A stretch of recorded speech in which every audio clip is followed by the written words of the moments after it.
Selamat sore semuanya. Mari kita siapkan hati dan pikiran kita untuk kita sama-sama memuji memuliakan nama-Nya. Mari kita bagi berhenti, kita angkat lagu pujian kita. Kau sungguh tiada tandanya.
rasa semua apapun dari Kau ya Bapa. Ya Yesus, Tuhan Yesus, Kau juga Tuhan ampuni segala dosa kami Tuhan, dosa kesalahan kami Tuhan, pelanggaran kami yang kami sengaja maupun tidak sengaja Tuhan. Kau ampuni ya Bapa, sucikan kami Tuhan pada sore hari ini ya Bapa, supaya ibadah kami Tuhan bisa berkenan untuk-Mu ya Tuhan Yesus. Hanya ini doa kami Tuhan, kami alaskan doa ini hanya dalam nama Yesus Kristus. Haleluya, amin. Masih semangat untuk memuji dan memuliakan nama Tuhan. Amin. Kita akan kembali lagi pujian kita senada dengan surga.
kembali Aku ingin selalu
juga yang mendengarkan firman Tuhan, berkati hamba-Mu yang akan menyampaikan firman Tuhan, berkati juga kami di sini Tuhan, kami juga sudah menjalankan kesembahan kami Tuhan, berkati kami sudah memberi Tuhan, berkati kami semua yang kami hadir di sini Tuhan. Terima kasih Tuhan Yesus, kami sudah berdoa dan mengucap syukur pada amin. Untuk selanjutnya saya serahkan kepada kebetulan yang akan menyampaikan firman Tuhan.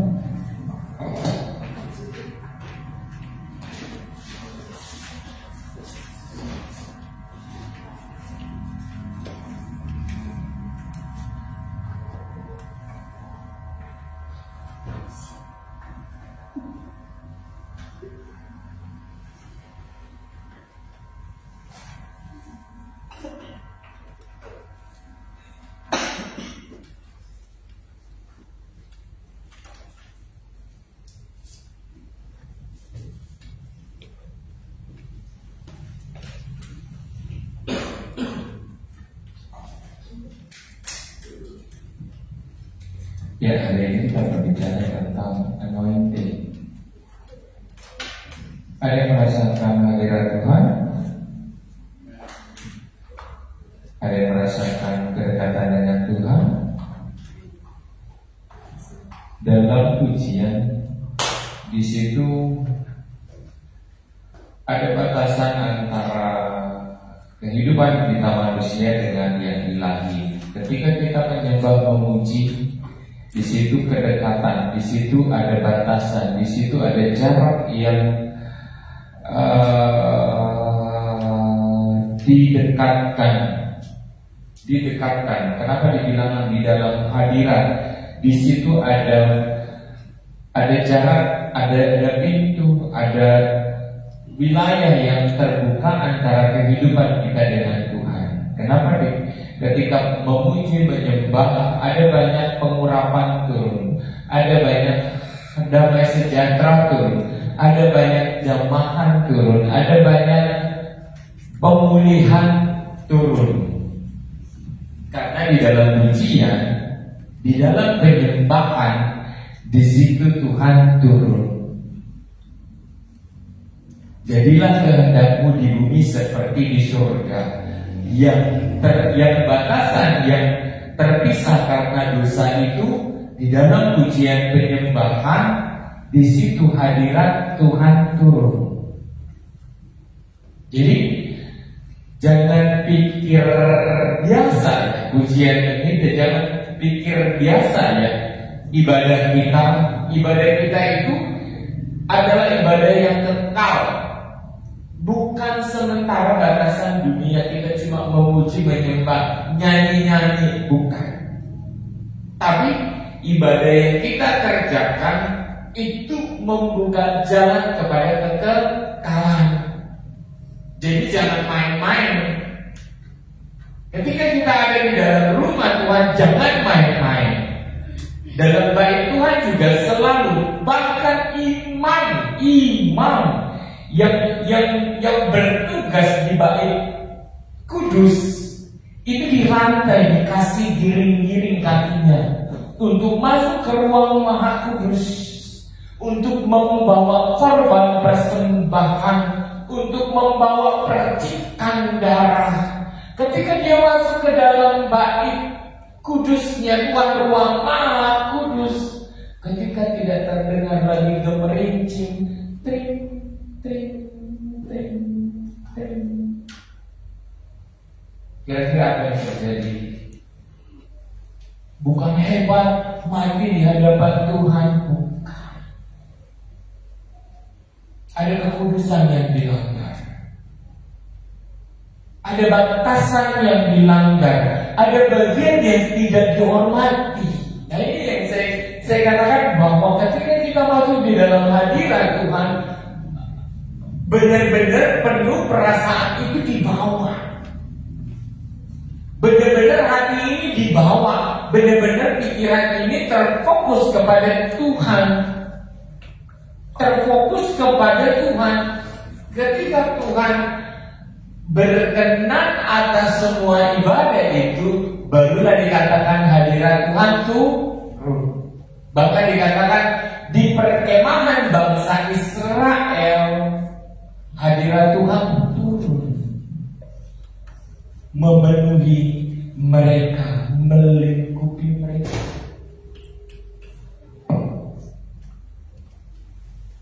Dan kalau kita buat anak-anak muda, kalian anak-anak muda ini sangat-sangat bagian-bagian yang sangat-sangat diperlukan, bagian yang sangat-sangat dibutuhkan. Ketika kita nggak ngerti firman, kita cuma berpikir, oh iya pengetahuan itu dari belajar, oh iya pengetahuan itu dari pengalaman, oh iya pengetahuan itu dari proses pendidikan. Tapi ada satu yang ajaib yang Tuhan berikan. Buka dalam Keluaran 35 ayatnya yang ke-30.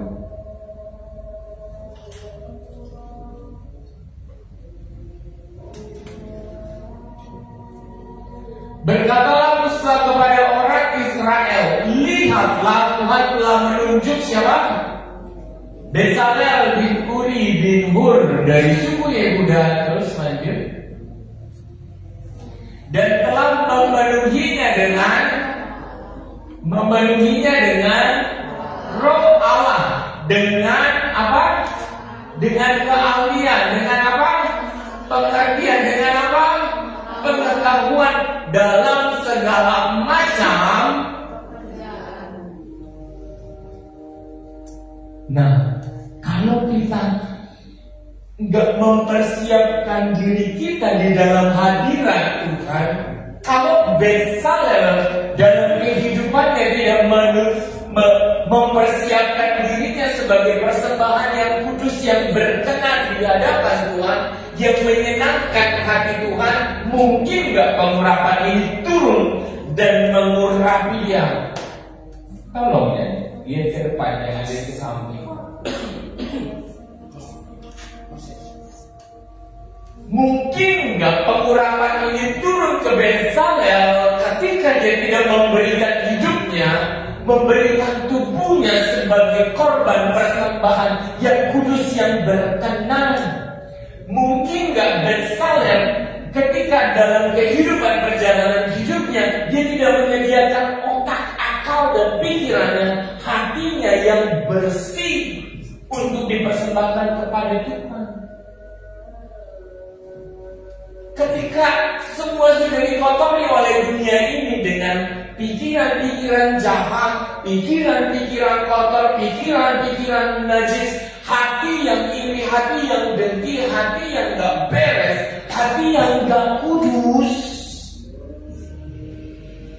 mungkin gak? Namanya apa? Roh Kudus. Mungkin gak Roh Kudus turun di tempat yang gak kudus? Kenapa kita bergereja? Kenapa kita harus punya waktu yang rutin, datang terus?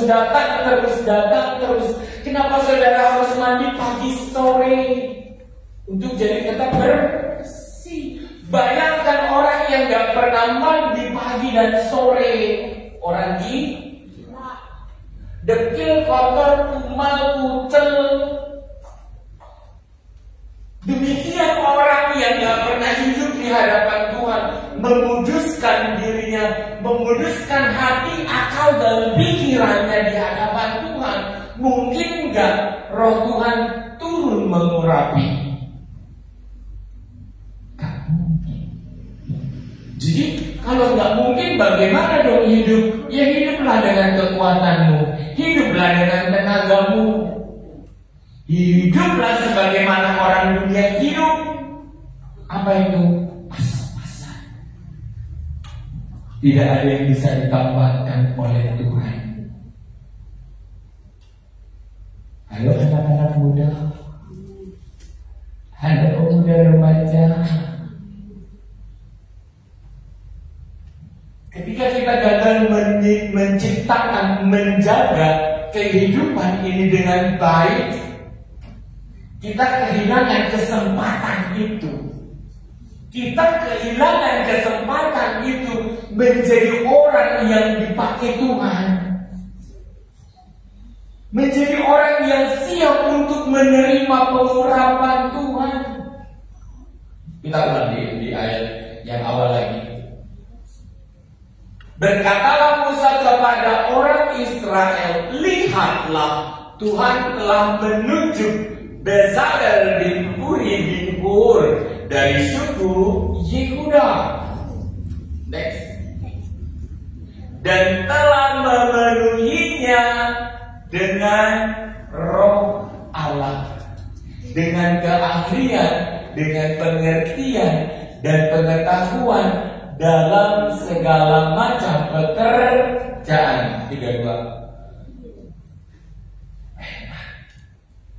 Iluminasi Roh Kudus, anointing, pengurapan itu turun dan menggerakkan hati, akal, dan pikiran untuk masuk kepada pengetahuan. Yakni untuk membuat, dikatakan apa? Berbagai rancangan supaya dikerjakan dari emas dan perak dan tembaga. Untuk mengasah batu permata supaya ditata untuk mengukir kayu dan untuk bekerja dalam segala macam pekerjaan yang dirancang itu. Lanjut. Dan Tuhan menanam dalam hatinya dan dalam hati Aholia bin Ahisamah dari suku Dan, punya pengetahuan dari Roh Kudus yang ditambahkan dari kekudusan akal dan pikirannya. Roh Kudus bisa menghinggapinya dan pikiran bersih, akal yang bersih untuk pekerjaan pembuatan rumah Tuhan. Ukurannya dari segini ke segini, ukurannya sekian meter, bahan-bahannya harus dari perak, bahan-bahan untuk baju imam, batu-batunya apa aja, nggak ada yang lupa. Kenapa? Iluminasi Roh Kudus, anointing, pengurapan dari Roh Kudus itu benar-benar teliti. Masuk dalam hati dan pikiran mereka seperti apa yang Tuhan mau. Seperti apa yang Tuhan mau. Kita harus mengerti bahwa akal kita harus dijaga, hati kita harus dijaga, pikiran kita, cara berpikir kita, cara kita melihat, memandang harus dijaga. Ketika nggak pernah dijaga, ketika nggak pernah dikuduskan, disucikan, nggak mungkin yang baik itu akan hadir. Disinilah kegagalan dari kesempatan kita sebagai manusia untuk dipakai oleh Tuhan. Saya katakan, saya beritakan firman ini kepada anak-anak remaja dan anak-anak muda. Saya katakan, jangan cemari dirimu, jangan cemari akal pikiranmu dengan yang buruk, dengan yang gelap, dan dengan yang dari dunia ini, dengan cara pandang dunia ini. Tapi kalau saya mau mengajak adik-adik saudara bersekutu dengan Tuhan. Ketika kita memulai hidup dari remaja bersekutu dengan Tuhan, ada suatu ketika kedewasaan itu datang seperti Yesus yang dibina terus dan terus. Iluminasi itu, pengajaran itu datang terus dalam akal dan pikiran. Ketika Roh Kudus mengajar, semua kayak spon, nyerap apa yang Tuhan mau, nyerap apa yang menyenangkan Tuhan. Nggak ada yang gagal. Saudara itu seperti bejana baru. Saudara itu seperti kantong baru. Karena firman Tuhan katakan, gak mungkin anggur baru itu dituang di dalam kirbat yang lama, rusak. Gak mungkin anggur yang baru itu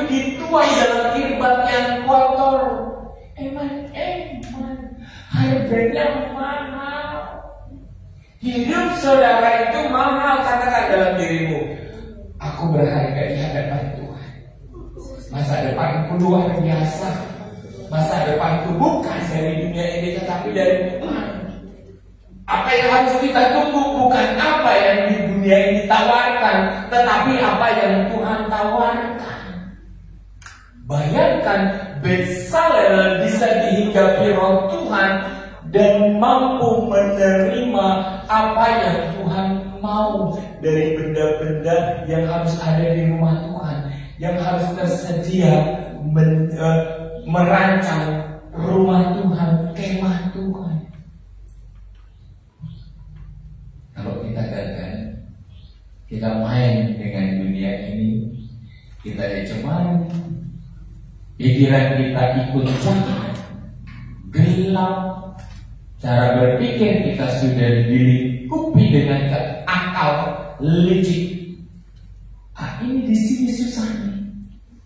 Tuhan gak akan mampu mengajar lagi. Roh Kudus gak akan pernah mampu berdiam dan memberikan pengajaran lagi. Di sini kesempatan emas bagi kita hilang. Gak percaya?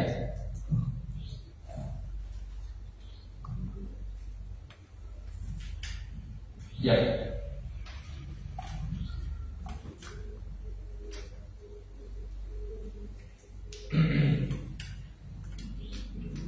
Matius 9 ayat 17.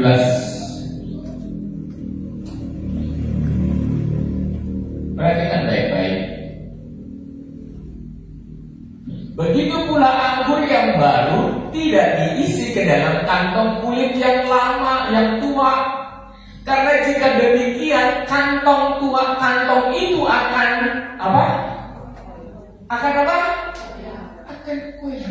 Sehingga anggur ini, sehingga Roh Kudus ini, sehingga pengetahuan itu, sehingga kekudusan itu terbuang, dan kantong itu pun hancur.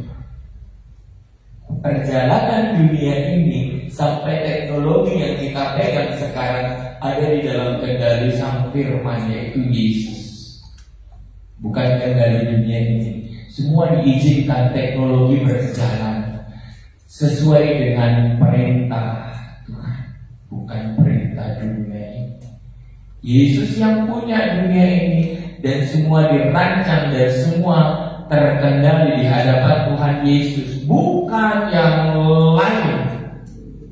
Ribuan agama di dunia ini, mereka hanya mengaku mengenal Tuhan, tetapi orang Kristen, orang yang percaya, orang yang mengenal Yesus adalah orang yang benar-benar mengenal Sang Pencipta, satu-satunya jalan kebenaran dan hidup.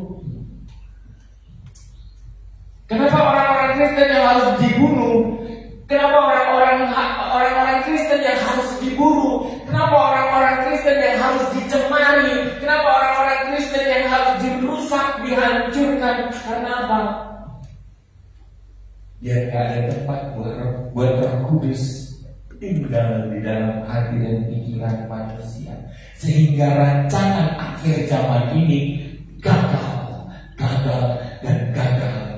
Sehingga iblis akan semakin punya rentang waktu yang panjang untuk membawa banyak ribuan jutaan miliaran orang kepada kebinasan. Rancanganmu ajaib. Katakan, rancanganku ajaib. Rancanganku heran di hadapan Tuhan.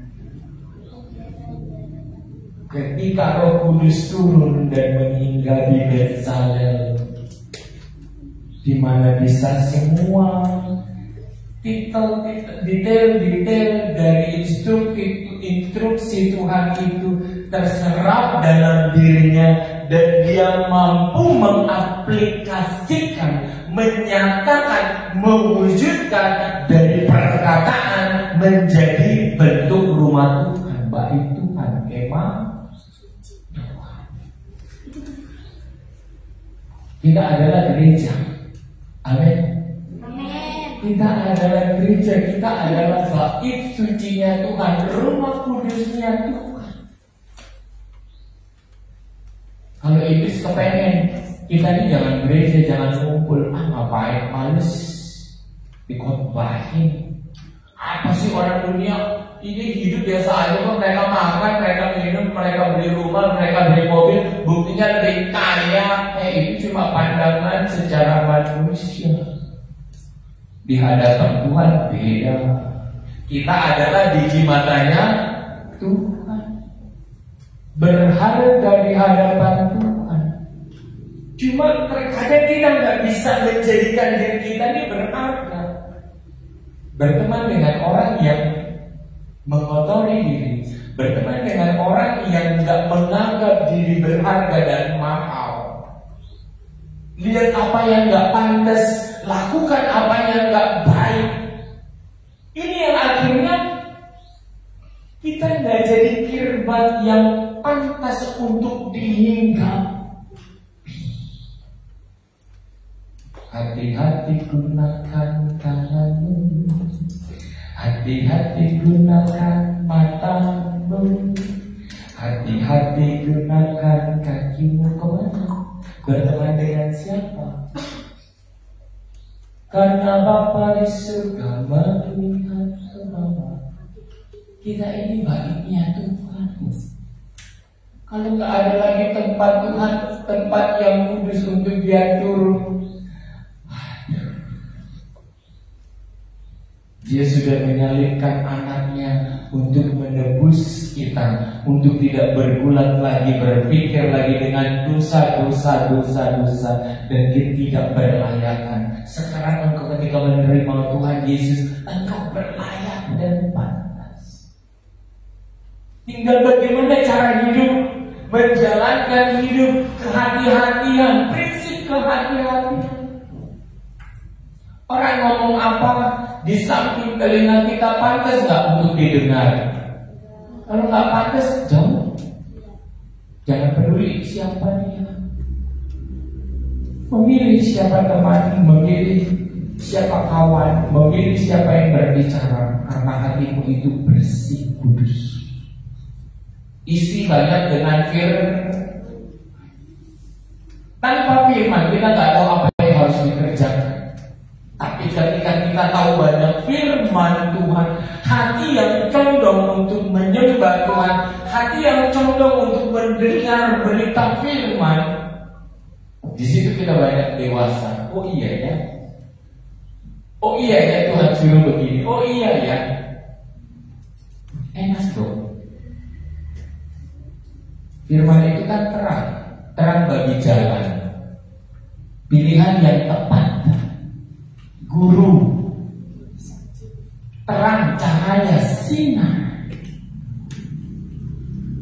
Saya lanjutkan Matius 9 ayat 17. Begitu pula anggur yang baru tidak diisi ke dalam kantong kulit yang tua, karena jika demikian kantong tua itu akan gak pada baca. Begitu pula anggur yang baru tidak diisi ke dalam kantong kulit yang tua, karena jika demikian kantong itu akan sehingga anggur itu terbuang dan kantong itu pun hancur. Tetapi anggur yang baru yang disimpan oleh orang dalam kantong yang baru, dan dengan demikian terpelihara keduanya. Kehendakmu apa? Kerajaanmu datanglah, kehendakmu jadilah di bumi seperti di surga. Kita ini mantap. Keterpisahan dengan Tuhan itu sudah dihapuskan oleh Tuhan Yesus. Sekarang di dalam kantong yang kudus ini, tunjuk dirimu, kantong yang kudus, kirbat yang kudus, kirbat yang kudus, tempat firman, tempat Roh Kudus bertata. Aku adalah gereja Tuhan, aku adalah baitnya Tuhan. Nanti lihat ya, nanti lihat ya. berharganya firman hari ini. Jadi kalau saudara nanti tertolak dalam di hadapan Tuhan, jangan salahkan, karena sudah datang firman dan mengerti berharganya dirimu, mulianya dirimu, ketika kirbat itu diisi oleh firman, diisi oleh anggur, diisi oleh iluminasi Roh Kudus, pengurapan, kamu akan berjalan dalam terang Tuhan. Ketika kita berjalan, orang jahat gak akan menghampiri kalau bukan kehendak Tuhan. Jamin itu. Saya sudah alami, saya sudah buktikan, saya tidak akan disentuh oleh orang jahat ketika bukan Tuhan. Ketika bukan seizin Tuhan, saya sudah buktikan itu. Ketika kita kirbat yang baru, anak-anak muda, anak-anak remaja, jaga dirimu. Masukkan firman ke dalam dirimu, kantong yang kudus ini. Kemana engkau pergi akan dipakai. Engkau tidak akan pernah ditaruh di bawah. Perhatikan baik-baik. Jangan minta, jangan nyogok untuk dapat jabatan besar nanti. Tetapi ketika kita pegang prinsip ini, aku adalah kirbat dan firman adalah anggur. Pegang dan satukan semuanya itu, lihat baik-baik. Kemana engkau pergi, engkau tidak akan pernah ditaruh di kolong, tetapi engkau akan tetap diangkat di tempat yang jelas dan dipakai dalam pengurapan Tuhan.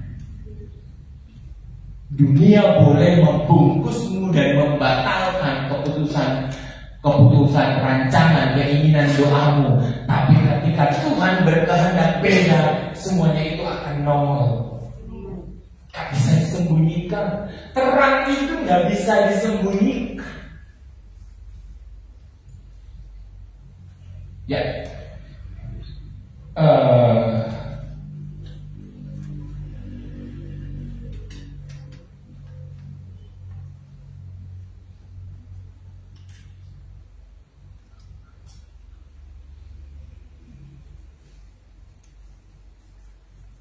anggur baru adalah visi misi firman.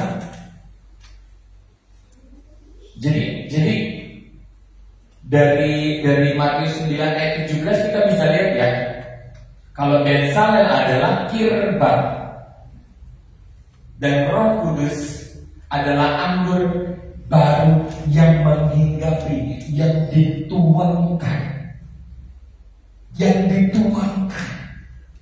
sehingga dia bisa mengerjakan sesuatu detail seperti yang Tuhan mau, seperti yang Tuhan mau, seperti yang dipikirkan Tuhan, itu yang dikerjakan. 1 Tawarik 28 ayatnya yang pertama sampai dengan 8.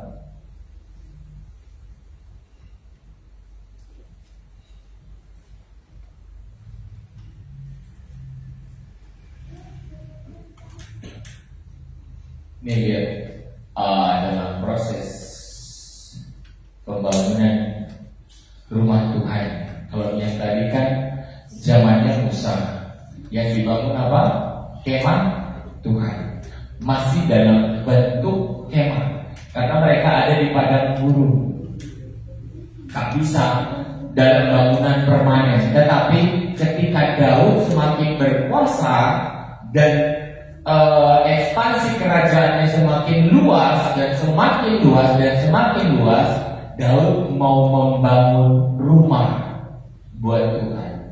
Tuhan, masa aku tinggal di rumah yang bagus, rumah Tuhan hanya kemah. Baca.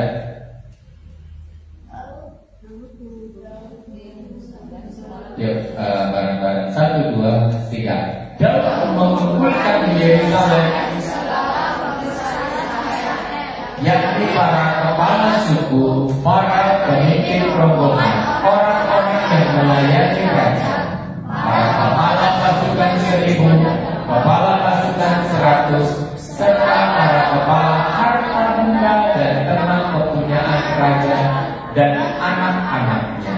Bersama-sama mereka juga para pegawai istana dan para perwira dan semua pahlawan yang gagah perkasa.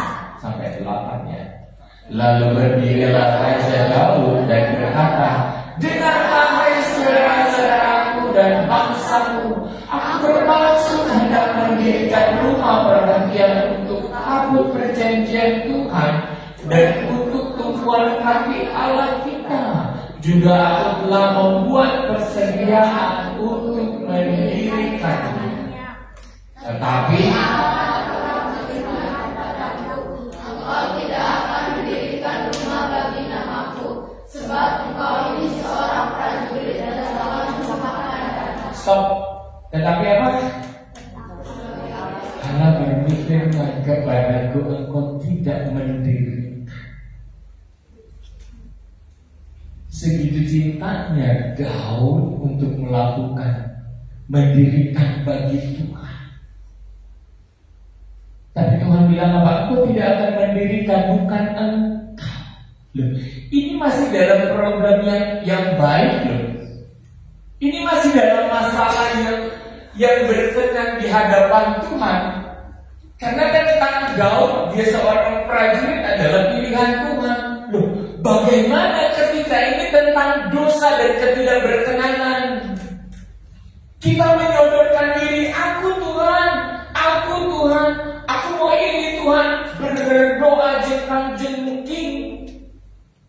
Tapi kita nggak pernah menjaga kekudusan hati, akal dan pikiran dan laku perilaku kita. Bagaimana kalau Tuhan tolak kita? Hanyalah engkau membuat kejahatan, aku tidak mengenal engkau. Bagaimana kalau gereja ini cuma liturgi buat kita? Gereja yuk, gereja yuk, gereja yuk, gereja. Yuk udah asal datang, ayo.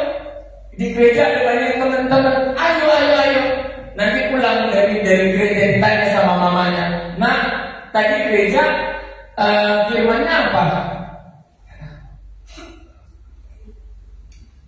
Yang betul siapa? Kayaknya emang gak punya mata kan ya? Emang ke gereja tadi gak punya mata ya? Kayaknya kalau gak salah, bagaimana sih?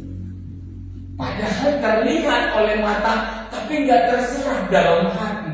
Apa firmannya? Gak ngerti. Kenapa gak ngerti?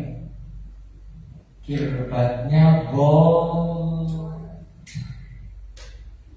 di gereja main duel batu,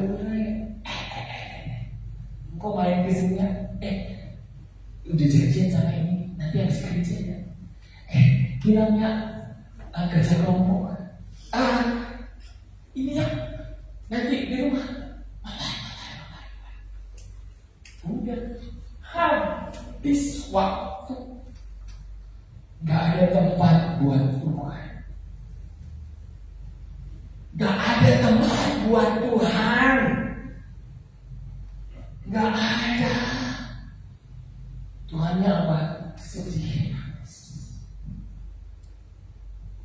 Mendukakan roh. Ini yang terjadi terus. Saya ngomong ini karena saudara adalah kirbat baru, wadah baru. Tempat yang baru yang belum dicemari oleh dunia ini. Saya bicara ini karena saudara adalah kirbat baru. Tempat yang baru yang dijaga oleh orang tuamu menjadi wadah firman. Mereka datang, mereka dari muda bawa suami pasangan, setelah pacaran mereka dinikahkan, mereka diberkati di gereja. Biar apa? Anak-anaknya adalah anak-anak yang kudus. Kenapa anak-anak yang kudus? Untuk nanti menjadi wadah firman. Tapi anaknya kemana? Embuk, main. Anaknya kemana? Embuk pikirannya. Badannya mah di gereja, pikirannya di mana tahu? Sayang waktu itu. Ketika sudah penolakan itu enggak terjadi dalam hidup kita,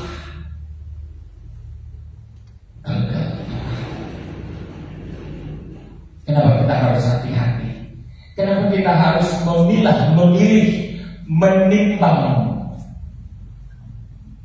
Perhatikan baik-baik, memilah, memilih, menimbang. Siapa teman kita? Apa yang kita perbincangkan? Apa yang kita ucapkan? Yang haram itu yang masuk ke dalam tubuh atau yang keluar dari mulut? Ayo. Babi haram nggak? Babi haram nggak buat orang Kristen? Enggak. Babi lu haram. Makan babi enggak haram. Tapi apa yang keluar menghina, mencerca, membunuh, memfitnah, itu yang mengotori, ini yang membunuh, ini yang membinasakan, ini yang mendukakan Tuhan. Oke? Mulai hari ini tolong perhatikan baik-baik. Jaga kirbat itu dengan baik. Baru kirbat baru tempat wadah firman, tempat pengurapan Tuhan turun. Saudara adalah benih-benih kekudusan. Ketika anak-anak gereja, anak-anak Tuhan hancur, itu udah gak ada. Gak ada nilai dunia ini, gak ada. Ketika dunia pun harus dipenuhi lagi oleh air bah, amarah Tuhan. Ketika anak-anak Tuhan semua sudah ikut berdosa, gak ada lagi guna dunia ini. Semua akan dihancurkan. Tapi kalau anak-anak Tuhan masih ada, sebut dirimu, aku Tuhan ada Tuhan. Aku ada Tuhan. Berbicara dalam hidup. Kita yang akan melanjutkan bait Tuhan. Karena bongkar pasang. Pada masa Daud, bangunan itu dibuat megah, tetapi bukan Daud. Dia hanya menyediakan peralatan, perabotan, tetapi yang membangunnya siapa?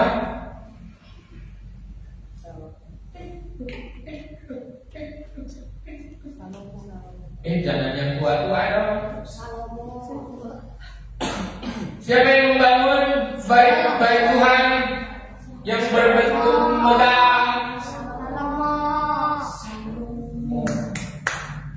Dikatakan apa? Bukan engkau. Sebab engkau ini seorang prajurit dan menumpahkan darah.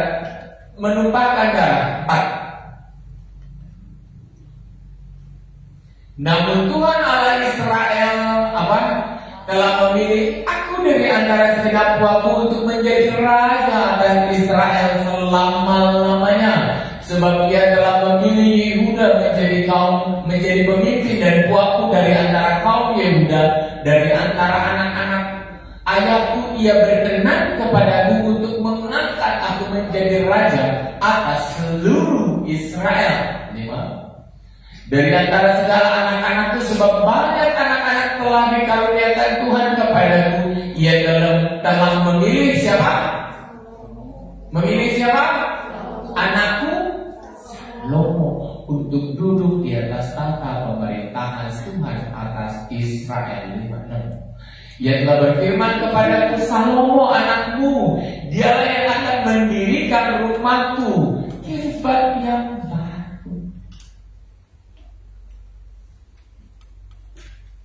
Salomo gambaran hikmat. Takut akan Tuhan adalah permulaan pengetahuan. Tidak ada yang berhikmat seperti Salomo sebelum dan sesudah dia. Baca kitab Amsal, kitab hikmat, kumpulan hikmat. Baca.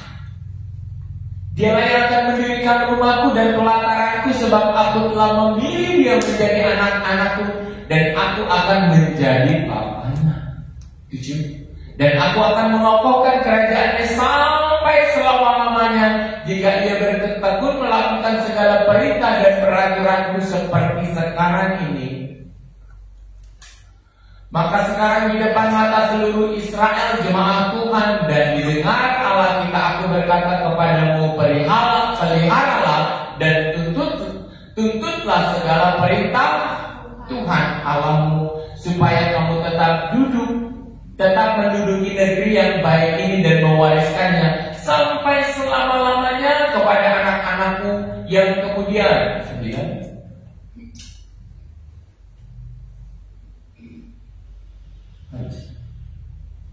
Dan engkau anakku Salomo, kenallah Allah ayahmu. Ini kepada firman baru. Firman hari ini, kenallah siapa Tuhanmu. Tuhanmu itu dahsyat, Tuhanmu itu hebat, Tuhanmu itu luar biasa. Jangan pandang Allah orang sebelah, jauh banget, jauh. Tuhan orang sebelah cuma ngaku-ngaku Tuhan. Ada sekolah minggu, tengking aja Tuhan mereka dalam nama Yesus, ampun nyiprit. Kau seorang dewasa.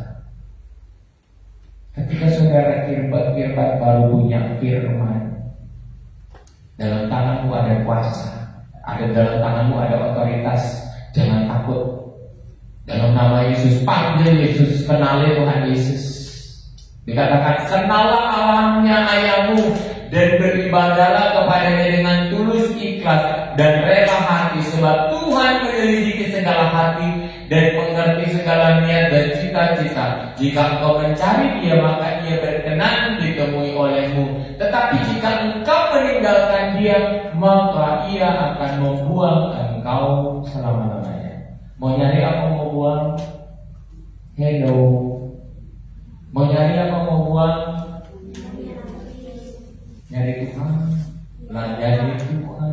Kumpulkan di dalam akal dan pikiranmu tentang pujian bagi Tuhan. Aku mau memuji Dia, aku mau memuliakan Dia dengan perbuatanku. Tanya orang tuamu, Pak, aku kerjain apa? Aku boleh kerjain yang mana? Aku boleh bantu nggak?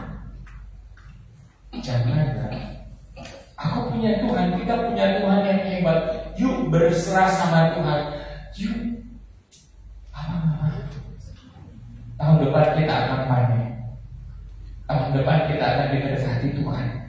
Tidak ada yang mustahil buat Tuhan. Buat anak-anak yang berkata demikian, wow. Buat orang-orang tua, wow, aku punya kekuatan baru. Dari mana? Dari anak-anakku.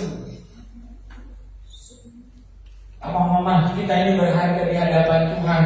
Kita ini punya intelek yang luar biasa. Kita bisa menjadikan apa saja. Berjalan dengan Tuhan. Apa saja yang kita akan kerjakan akan diberkati 10 kali lipat, 50, 100 kali ganda. Yuk, yang malam doa, pagi berdoa, buka mesbah Tuhan, bersekutu sama Tuhan. Ketika hari tengah ibadah tengah minggu, datang sama hari Minggu, ayo cepat, hari Sabtu cepat tidur, besok pagi kita sama-sama gereja. Dalam 1 tahun aja kita akan terima hasil panen. Cuma berapa orang yang bilang amin? Amin.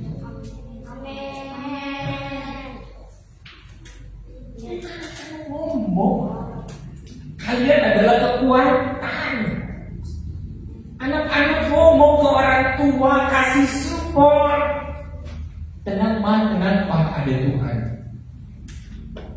Itu akan lebih berharga daripada pendeta yang ngomong doang pendeta mah. Tapi kalau anaknya sendiri yang ngomong, tenang ada Tuhan.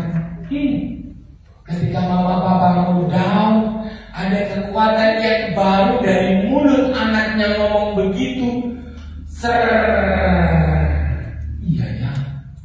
Ya ampun, anakku bisa memperingatkan saya sekarang. Jangan tutup mulut anak-anak. Jangan tutup mulutmu. Hai remaja, berbicara firman. Amin. Bicara firman.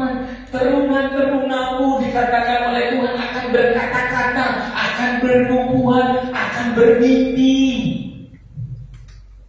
Kenapa iblis mau menghancurkan anak-anak muda? Biar mimpi itu nggak ada.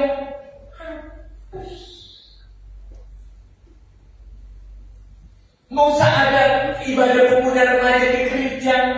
Biar nggak pada punya visi misi.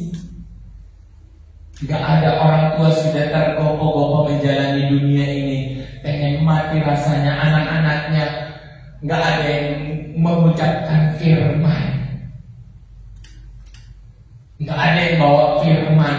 Nggak ada yang mama papa tenang, ada Tuhan, yuk berdoa yuk.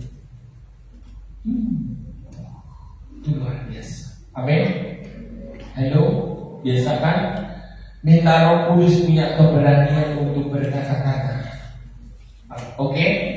Minta Roh Kudus untuk berkata-kata ketika kamu lihat mama papamu lemah. Minta Roh Kudus. Roh Kudus, temani saya ya. Saya mau ngajak mama berdoa. Haleluya. Roh Kudus, temani saya ya. Saya mau ajak papa berdoa. Ngapain? Ajak papa besok gereja.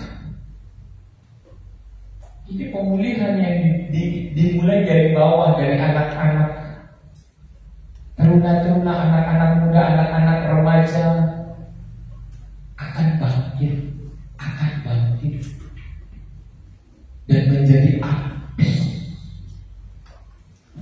dan menjadi wadah kirbat firman Tuhan. Dikatakan apa? Tetapi jika engkau meninggalkan dia maka akan membuang engkau untuk selama-lamanya. Tetapi jika engkau mencari dia, maka dia akan berkenan di tempat. Amin. Cari Tuhan. Mulai berdoa. Mulai jadi terang buat teman-teman, adik-adik, kakak-kakak, buat mama papa kita, jadi kekuatan. 10. Camkanlah sekarang sebab Tuhan telah memilih engkau untuk mendirikan sebuah rumah menjadi tempat kudus. Kuatkanlah hatimu dan lakukanlah itu. Yang pertama tadi bicara tentang Bezalel yang membangun, yang diberikan iluminasi Roh Kudus untuk pengetahuan kemah suci, dan Salomo untuk membangun sebuah bangunan gedung. Tetapi di zaman Yesus, gereja itu bukan gedung, tetapi apa? Gereja itu bukan gedung, tetapi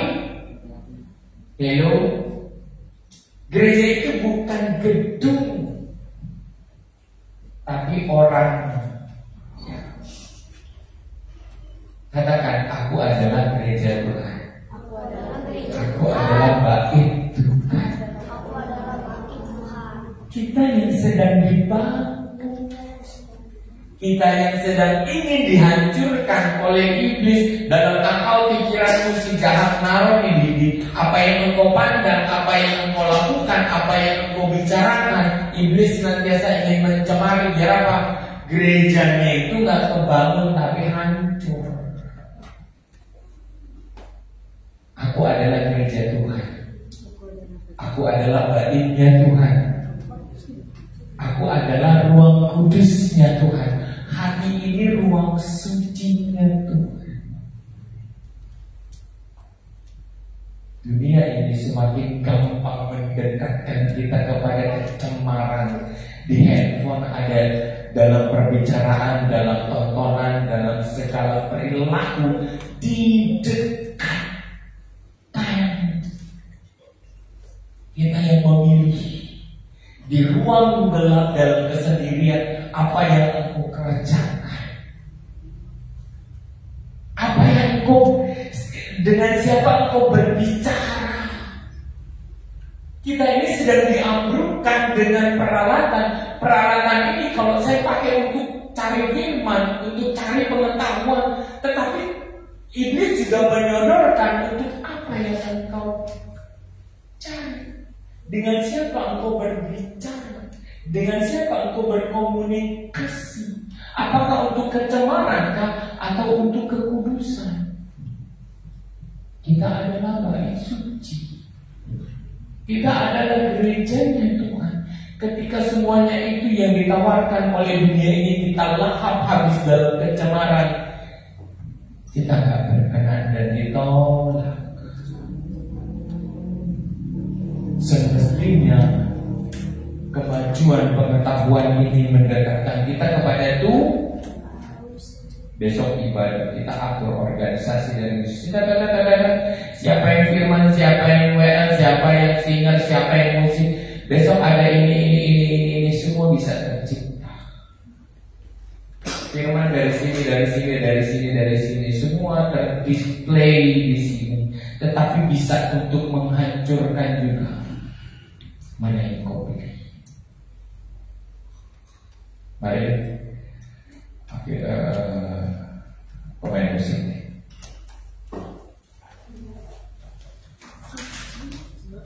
Gereja Tuhan, baik-baik sucinya Tuhan, kirbatnya Tuhan,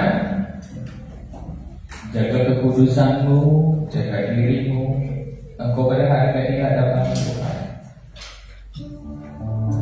Jangan sampai perkenanan itu hilang.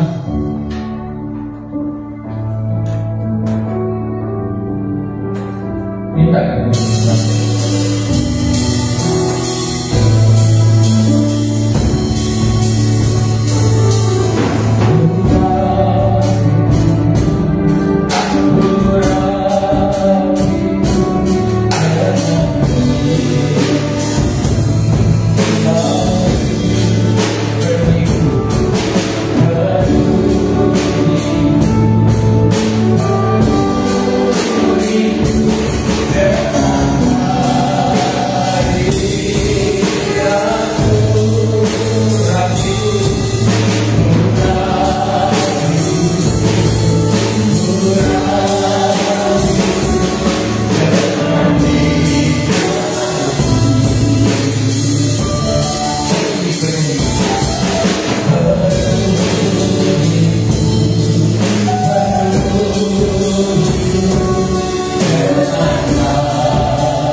akan mati dan gelap. Tetapi hati yang merindukan Tuhan akan menjadi terang bagi dirinya, keluarganya, teman-temannya, rumah di mana dia tinggal.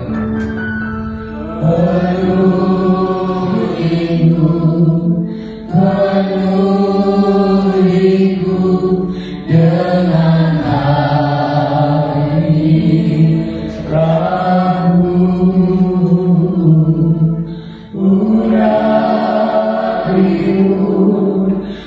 urapiku dengan minyakmu. Mengingat seperti rusa,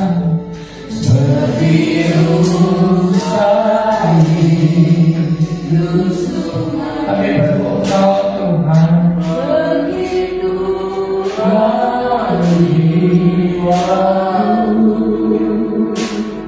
ya Roh Kudus, penuhi aku dengan katakan dalam hatimu, kudus, kudus, kudus Tuhan, kudus, kudus, kudus Tuhan. Katakan dalam hatimu, kudus, kudus, kudus Tuhan. Katakan dalam hatimu, kudus, kudus, kudus, kudus, kudus Tuhan. Kudus, kudus, kudus,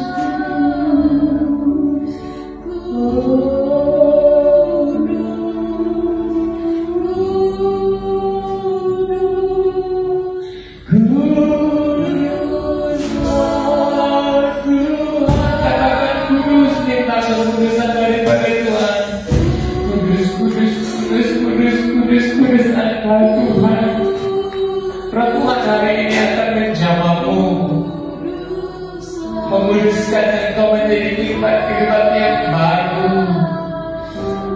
Kudus, kudus, kudus, kudus, kudus, kudus, kudus, disucikan engkau. Haleluya. Sucilah Tuhan, katakan kudus, kuduslah Tuhan. Kudus, kudus, kuduslah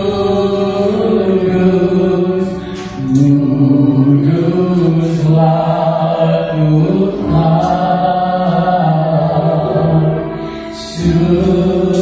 Suci, oh suci, sucilah Tuhan. Pegang Tuhan hari ini, pegang Tuhan, berjanji sama Tuhan hari ini, pegang kekudusannya. Tanpa kekudusan percuma menjalani perjalanan dunia ini. Tanpa kesucian Tuhan, wujud hidup kita akan menjadi sia-sia. Suci, suci, suci, kudus, kudus, kudus, kudus, kudus.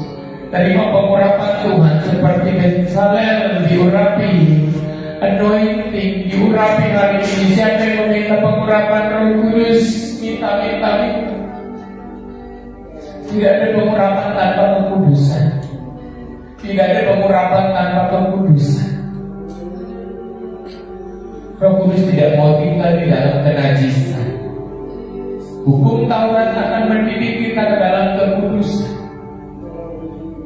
Tetapi Yesus menjadikan kita tubuh yang baru, firman yang baru, lahir baru, di dalam kemuliaan yang mampu menerima Roh Kudus tinggal dalam kehidupan kita, memberikan didikan, memberikan hikmat, memberikan pengetahuan, Engkau akan menjadi anak-anak hebat. Amin, katakan amin. Engkau akan menjadi anak-anak yang luar biasa. Engkau akan menjadi anak-anak yang dipimpin oleh Roh Kudus. Engkau akan menduduki tempat-tempat puncak, bukan di bawah. Engkau akan menjadi kepala dan bukan ekor. Engkau akan naik dan bukan turun. Ketika engkau pegang Tuhan, ketika engkau bela Tuhan, engkau menyediakan segala waktumu bagi Tuhan, menyediakan waktu yang lebar untuk kemuliaan Tuhan, mendengar suara Tuhan, engkau akan naik terus dan naik dan ternaik terus. Seperti Yusuf, seperti Daud, tidak ada kegagalan dalam kehidupanmu. semua akan dikuduskan, disucikan.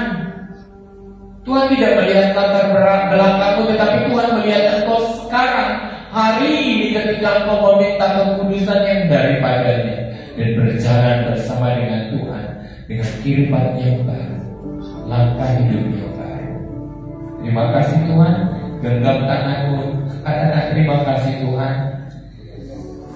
Genggam tanganmu, terima pengurapan Tuhan hari ini tahu dalam hati dan pikiranmu.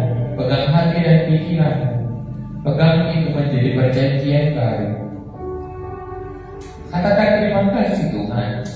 Terima kasih Tuhan bahwa kejadian hari ini dalam sepanjang kehidupanmu, bahwa firman hari ini dalam sepanjang kehidupanmu engkau akan berhasil dan tidak akan gagal. Engkau akan diberkati berlimpah-limpah. Dalam tanganmu akan menjadi saluran berkat bagi banyak orang. Terima kasih. Arahkan hati dan pikiranmu kepada Tuhan. Tuhan memberkati engkau dan melindungi engkau. Tuhan menyinari engkau dengan wajahnya dan memberi engkau kasih karunia. Tuhan menghadapkan wajahnya kepadamu dan memberi engkau damai sejahtera. Jemaat yang dikasihi Tuhan, pulanglah engkau dalam persekutuan dalam kasih Allah Bapa, anaknya yang tunggal Tuhan kita Yesus Kristus, dan Roh Kudus menyertai kita sampai Maranatha. Tuhan memberkati. Sama-sama katakan amin.